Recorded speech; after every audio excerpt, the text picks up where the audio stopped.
सभी को राम राम। मैं स्मित कुमार, मैं और खैरा गांव से बोल रहा हूं। हाजीपुर पंचायत का भावी मुखिया प्रत्याशी के रूप में आप तमाम पंचायत वासियों से, ग्राम वासियों से आज इस वार्तालाप और वीडियो के माध्यम से आपसे हम कुछ बातें करना चाह रहे हैं, और ख़ास करके कृषि से संबंधित, खेती बाड़ी से संबंधित, क्योंकि मॉनसून का आगमन हो चुका है। शरद ऋतु पूरे के पूरे कह सकते हैं ना कि मेघ जो है वह बादल के साथ, पूरे कर्राहट के साथ अब बरसाने प्रारंभ हो चुके हैं। कई लोगों का और कई ऐसे किसानों का जो है रोपा वगैरह भी हो चुका है। कई लोग जो है मूरी वगैरह सब कबाड़ रहे हैं, बुन रहे हैं, मतलब अपनी पूरी तैयारी कर रहे हैं ताकि वह धान के फसल को रोप सकें। क्योंकि देखो, हमारा पूरा का पूरा पंचायत कृषि प्रधान जो है पंचायत है। कोई उतनी बड़ी इंडस्ट्री और फैक्ट्री तो है नहीं, थोड़ी बहुत मीडियम और स्मॉल स्केल इंडस्ट्री है, जैसे धान वगैरह का मिल हो गया, चूड़ा मिल हो गया, या छोटी बहुत जो है कह सकते हो मिल्की वगैरह में कुछ दुकानें हो गई। लेकिन मोर और लेस पूरा का पंचायत जो है वह कृषि पे आधारित अपनी जीवन यापन जो है कह सकते हो कि जीते हैं, और कृषि से ही जो है उनका संबंध है।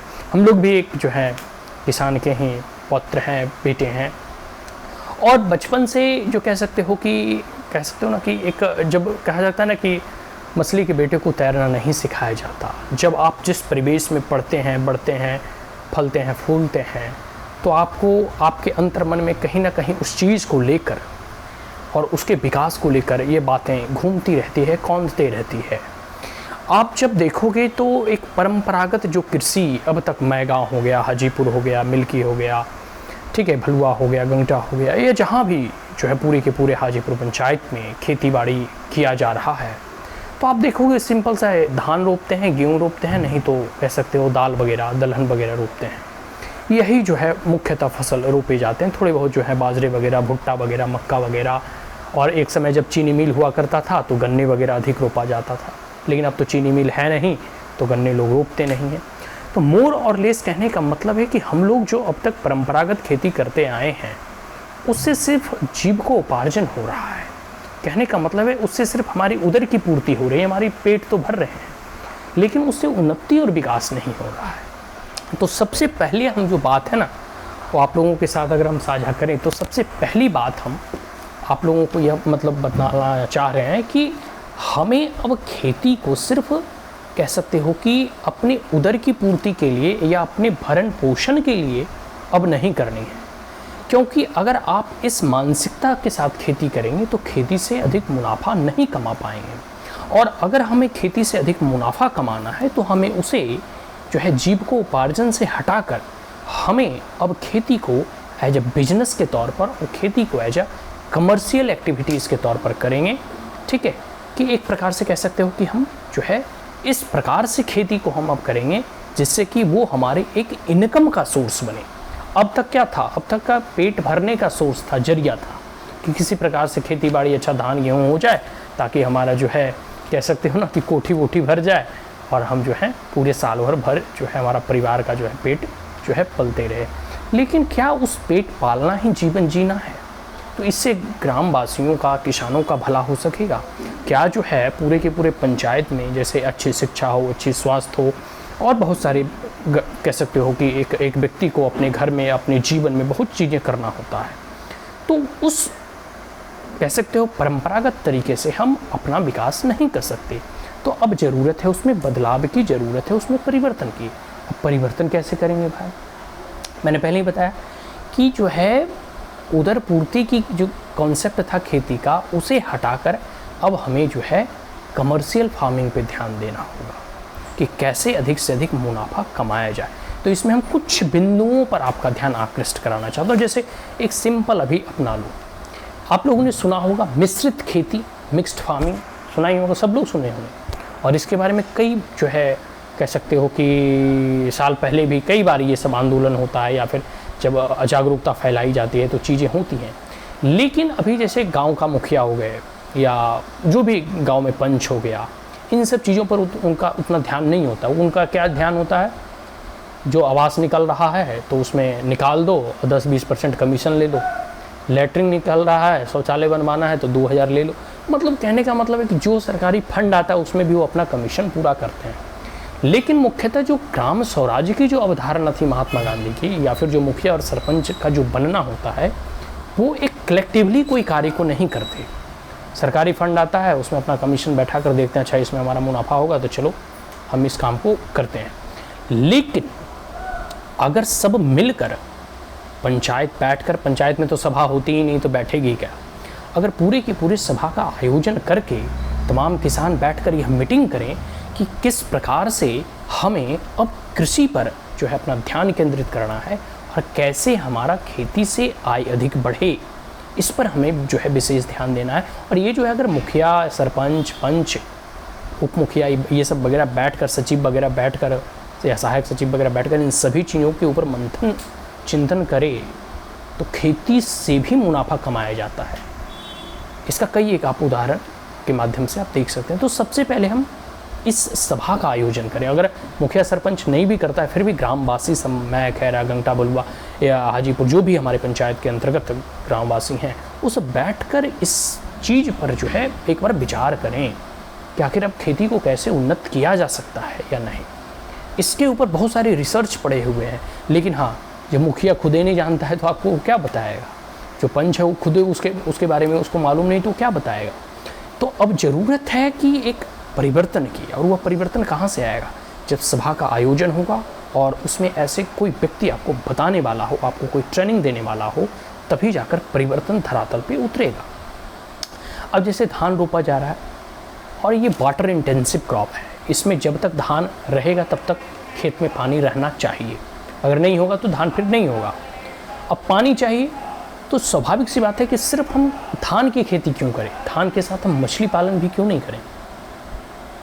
मतलब आप इसकी एक बार कल्पना करके देखें, और ये एकदम साइंटिफिक स्टडी ये प्रूव्ड है कि धान के साथ मछली की भी जो है कह सकते हो कि बिया अगर डाल दिया जाए तो मछली भी आ जाएगा और धान भी आ जाएगा।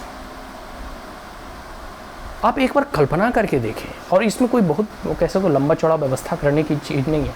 आप खेत को बस एक बित्ता जो है गड्ढा रखें, मतलब जैसे एक जो आर वगैरह होती थी ना गांव वगैरह में, तो अब तो आरी सब काट के खेत में मिला लिया, लेकिन आरी जिसको कि लैंड बाउंड्री कहा जाता है, फील्ड बाउंड्री कहा जाता है, वो आरी कम से कम 1 या 2 बित्ता अगर वो गड्ढा हो या खेत हमारा गड्ढा हो तो कम से कम आरी 1-2 बित्ता ऊंचा होना चाहिए, 2 बित्ता कम से कम तो 1 फीट के मान के चलो। अगर इस प्रकार की लैंड बाउंड्री है और सभी खेतों में अगर इस ऐसी व्यवस्था की जाए तो हम धान के साथ साथ मछली पालन भी कर सकते हैं। इसमें कोई हमें विशेष तालाब जो है खोदने की आवश्यकता नहीं होगी, और मछली पालन का जो शुरुआत में उसका बिया देना पड़ता है उसमें बहुत ज़्यादा पैसा लगता है, ऐसा भी नहीं है। तो आप जो है इसे पूरे जो है कह सकते हैं एक बार जो है 10-10 बीघा में नहीं करना है, आप जो है 2-4 कट्ठा में करके 1 साल इसे एक्सपेरिमेंट करके देखें। आप एक बार इसका प्रयोग करके देखें, 2 ही कट्ठा में, 4 कट्ठा में, 5 कट्ठा में, 10 कट्ठा में, एक छोटे से ही प्लॉट पर जहां आप धान रोप रहे हैं 2-4 कट्ठे में, कोई भी छोटा प्लॉट में आप इस मछली पालन को इंटीग्रेटेड धान के साथ करके देखें कितना मुनाफा होता है। उसके बाद आप जो है अपने तमाम धान के खेत में जो है रोपना, और मुख्यतः धान ही रोपे जाते हैं मई वगैरह में, खैरा वगैरह में अभी के सीज़न में, और तो ऐसा कोई फसल होगा नहीं। तो जो इस प्रकार की जो कह सकते हो अवधारणा, अब जैसे है कि मछली की कौन प्रजाति रोपनी चाहिए जो जल्दी और फास्ट जो है जिसका ग्रोथ हो, इस पे ध्यान दें। इसकी प्रॉपर ट्रेनिंग या क्रोनोलॉजी क्या होना चाहिए, इस पे ध्यान दें। 2-4 बिंदुओं पर अगर ध्यान देकर अगर आप काम करेंगे तो खेती में जो है सिर्फ जो हम धान रोपते थे और धान से जो हमारा आय होता था वो अब मछली से भी आय होगा कि नहीं होगा बताइए। तो एक ही खेत से 2-2 फसल हम तोड़े कि नहीं तोड़े तो 2-2 मुनाफा होगा कि नहीं होगा। बात समझिए, लॉजिक समझिए, क्योंकि धान में पानी तो होता ही है और पानी का रहना भी आवश्यक है, और मछली भी पानी में ही होती है।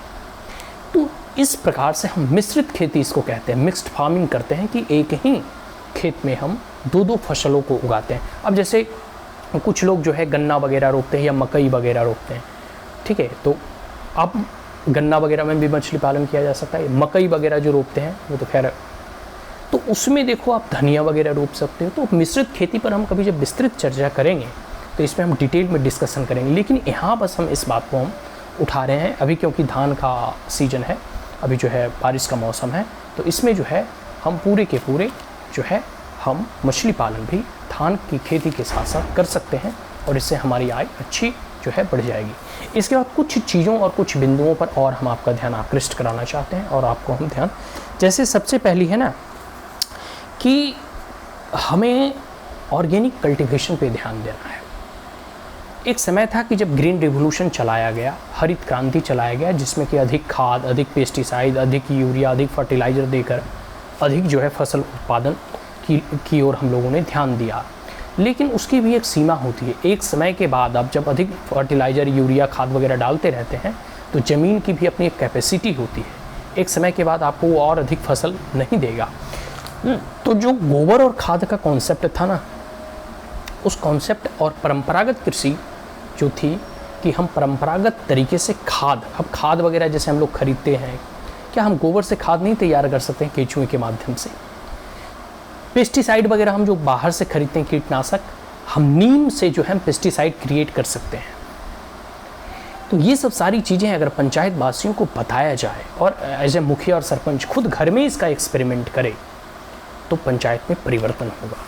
ठीक है, तो कैसे कम लागत लगे, और खेती, जैसे खेती में है कि आप देखोगे कि कई बार हम इतना लागत ही लगा देते हैं कि अगर फसल हो भी जाता है तो वो लागत और मुनाफा दोनों मिलाकर बराबर हो जाता है। कहने का मतलब जितना आपने फसल में इन्वेस्ट किया, जितना पूंजी लगाया, और उतना ही अगर आपको बेचने के बाद मिल रहा है, तो ऐसा फसल रोपने से क्या लाभ? बात समझ में आ रही है कि नहीं? यही बातें यही कही जा रही कि आप जब फसल को रोपते हैं तो इस बात का भी आप ध्यान रखें कि एक सीमा से अधिक आपको उसमें इन्वेस्ट नहीं करना, और आप देखें कि उससे प्रॉफिट कितना होगा। इन्वेस्टमेंट और प्रॉफिट को आप जो है कंटेम्प्रोरी उसका कंपेयर करें। ठीक है, ये बातें समझ में आ गई।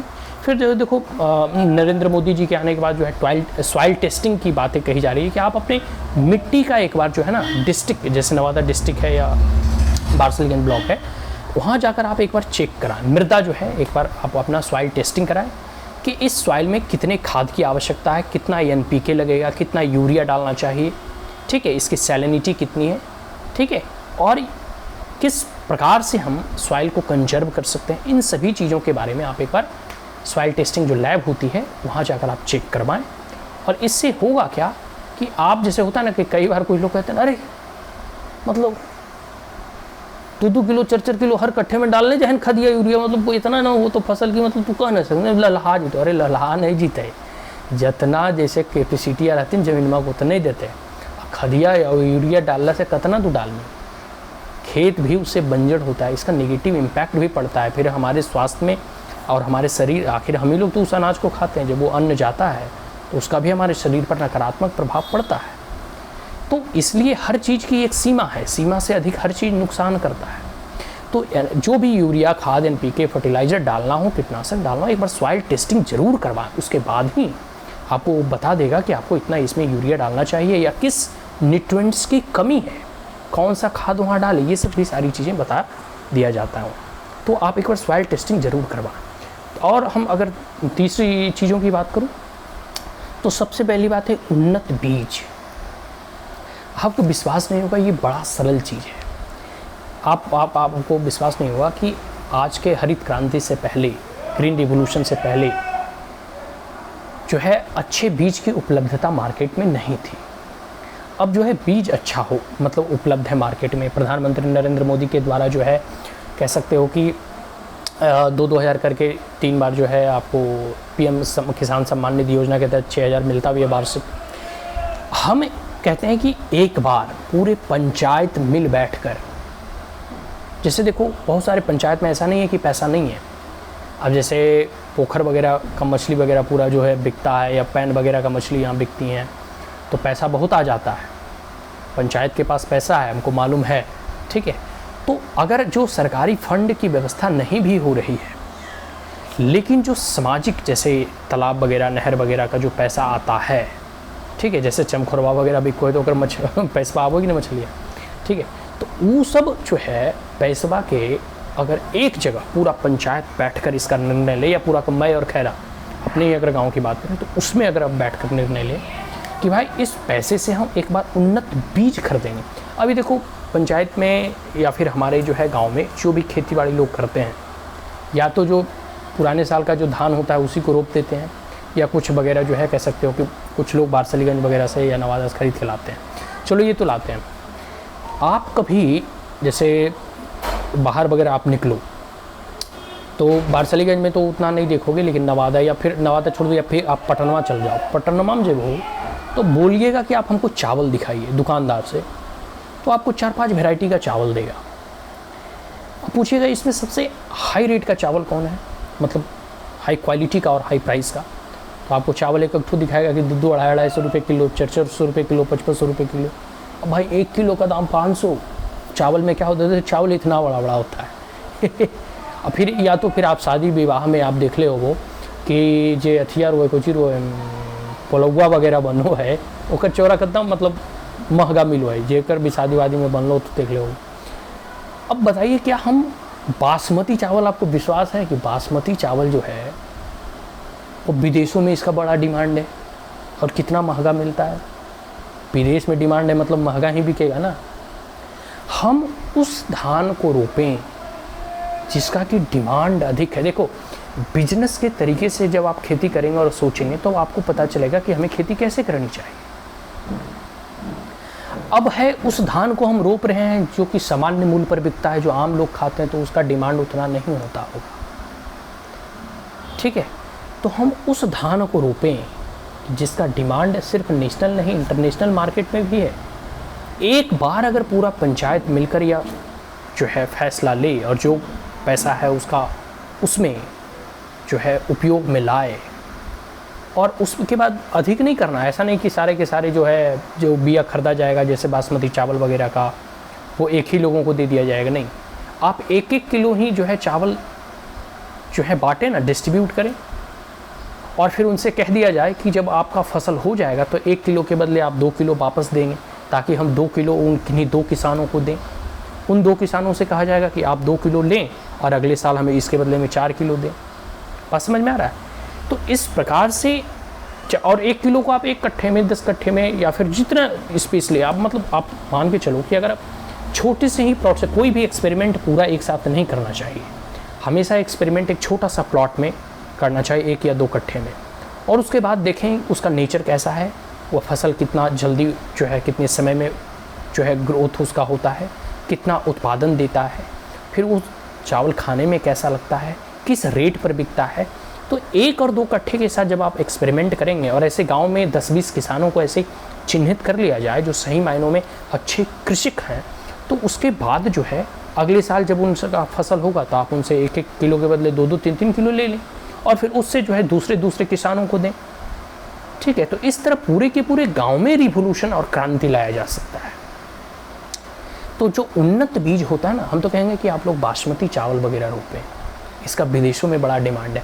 कुछ लोगों को ये हास्यास्पद लग सकता है कि ये लड़का जो है बासमती चावल रोपने के लिए बोल रहा है, मतलब कुछ लोगों को विश्वास नहीं होगा कि बासमती चावल इतना महंगा बिकता है, कह सकते हो ना कि विदेशों में इसका डिमांड है।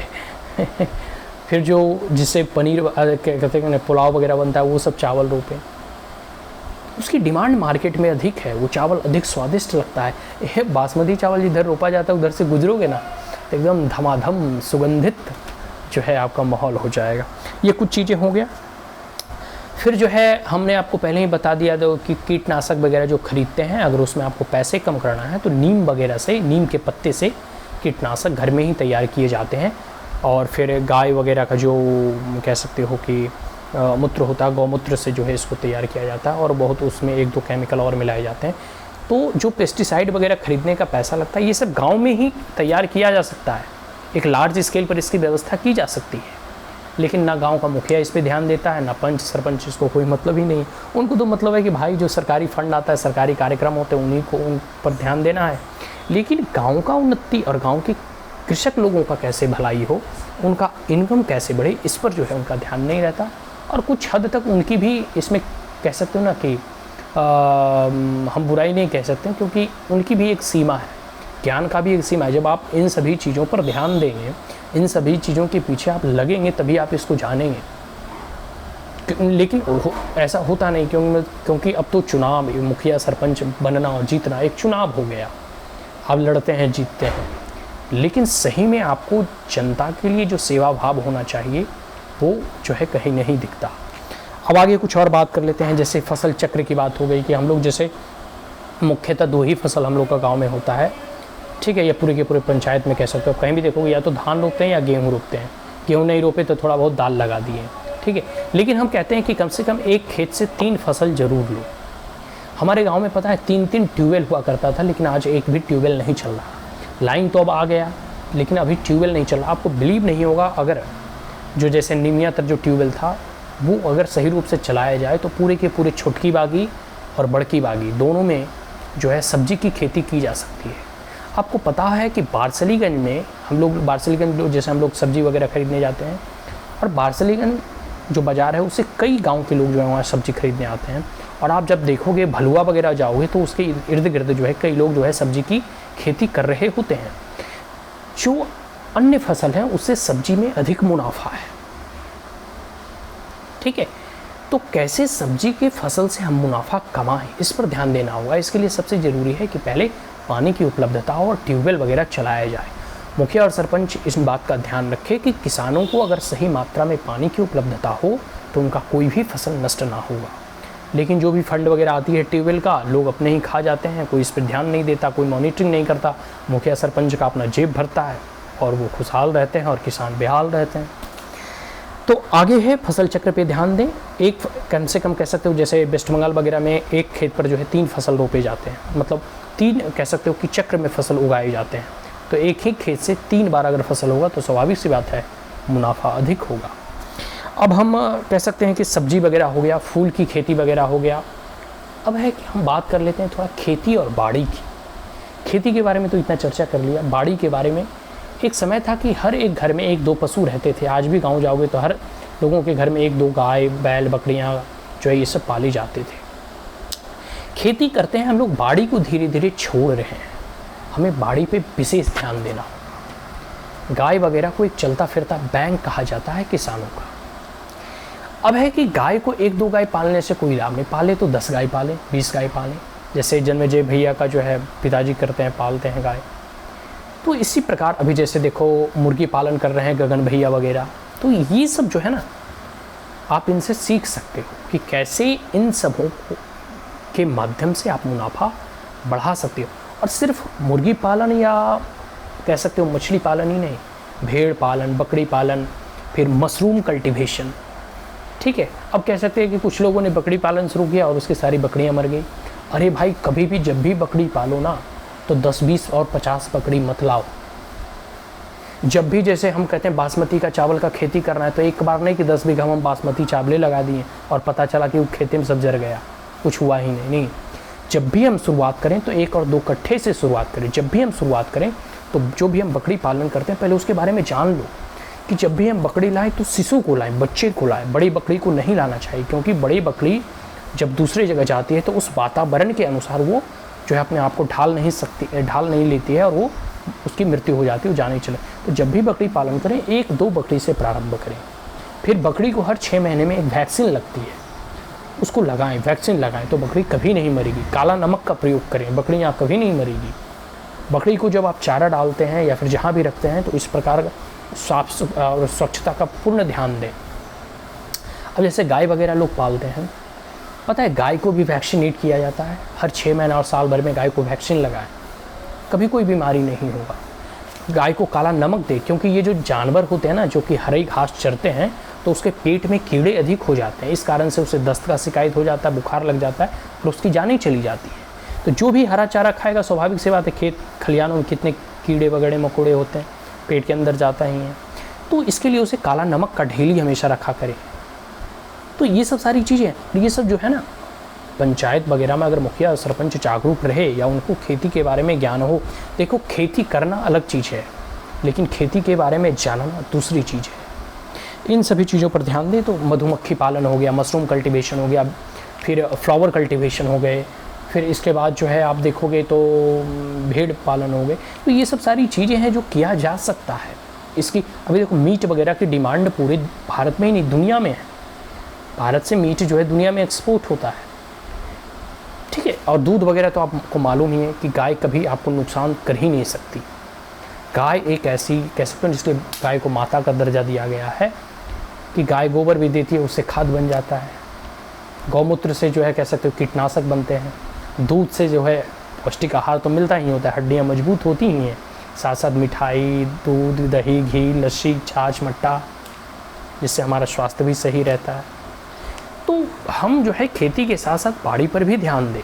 पशुपालन हो गया, मधुमक्खी पालन हो गया, भेड़ पालन हो गया, बकरी पालन हो गया, मुर्गी पालन हो गया, मछली पालन हो गया, मशरूम कल्टीवेशन हो गए, ठीक है। तो खेती के साथ साथ बाड़ी पर भी ध्यान देंगे तो हमारे कृषकों की आय दुगनी होगी। और हम तो यही कहेंगे कि एक भी व्यक्ति अगर इस बार एक नया परिवर्तन प्रारंभ करता है, और गांव में देखो ना, जब आप कोई भी काम करोगे ना तो हंसेंगे लोग। तो सबसे पहले बात है 1-2 कट्ठे से प्रारंभ करो, बासमती चावल लगाओ और उन्नत जो अच्छे फसल होते हैं ना उसको रोपना प्रारंभ करो, खेती बाड़ी की सब्जी करो, मुनाफा जरूर बढ़ेगा। और कह सकते हैं ना, कुछ लोग जो है ना शुरुआत में आपके ऊपर हंसेंगे, कोई बात नहीं है, हंसने दो। जब भी कोई एक नया डगर और नए पथ की शुरुआत करता है तो लोग उसे ताने देते ही हैं, उस पर हंसते ही हैं, इससे कोई प्रभाव पड़ने वाला नहीं है। आने वाले समय में जब आप कामयाब होंगे तो लोग फिर आपके अनुयायी बनेंगे, आपके प्रशंसक बनेंगे। जो आपकी आलोचना करते थे वही आपके प्रशंसक भी होंगे। तो आप इससे घबराएं नहीं, एक नई शुरुआत करें।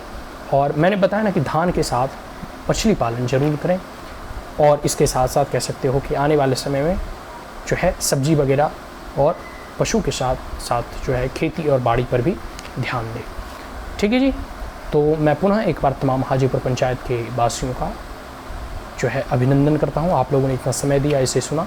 और कल ही हम इसका अनाउंसमेंट कर चुके थे कि हम कल जो है खेती बाड़ी और किसानों की आय कैसे दुगनी हो, इस पर जो है चर्चा करेंगे। आशा करता हूँ कि आप सब कुशल मंगल से होंगे। मैं चाहता हूँ, भगवान से ये प्रार्थना करता हूँ कि इस बार खूब बारिश हो और आपके खेतों में फसल जो है लहलहाता रहे।